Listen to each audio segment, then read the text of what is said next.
Well, good morning, everyone. Take your Bibles to 1 Chronicles 16, verse number 34 for promise number 216. And this one's a good one. God promises this, that he's good and his mercy is everlasting. And in 1 Chronicles 16, verse number 34, notice what it says, "Oh, give thanks unto the Lord, for he is good, for his mercy endureth forever." And I don't know, once you meet God on his terms and experience who he really is, you won't ever have to be told about his goodness. Because once we truly surrender to him, we'll already know it.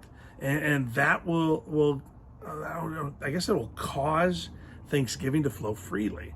Notice the verse again says, "Oh, give thanks unto the Lord." I mean, this is something that would flow freely because I've experienced his goodness and I've experienced his enduring mercy.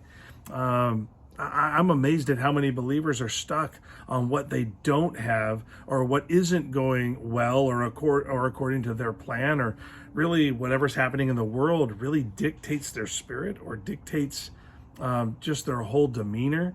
And listen, if you know God, you've been given mercy. Salvation is the proof of God's goodness to you. He doesn't need to do another thing. He doesn't actually even have to make our lives better.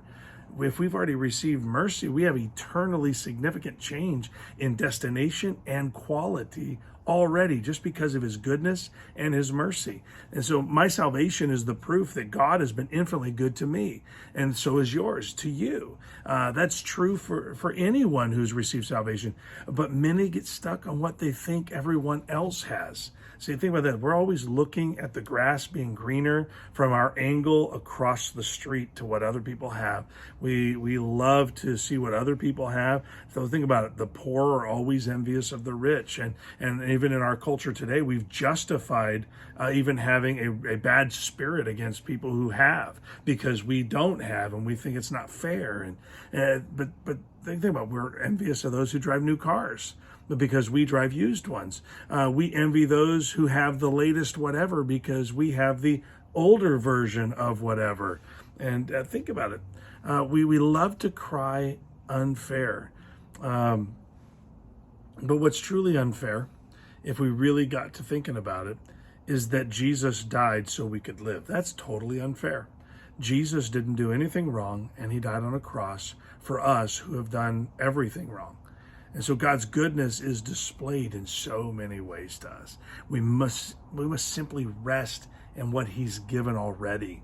Mercy, grace, salvation. He owes us nothing, yet lavishes onto us his goodness.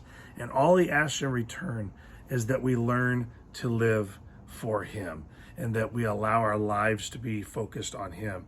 That is hard for all of us, because I think a lot of us consider goodness and mercy and grace and blessing all having to do with the stuff that we keep getting from God. But God's good. If you're saved, God's good. If you are not destroyed, God is merciful. And so think of it that way.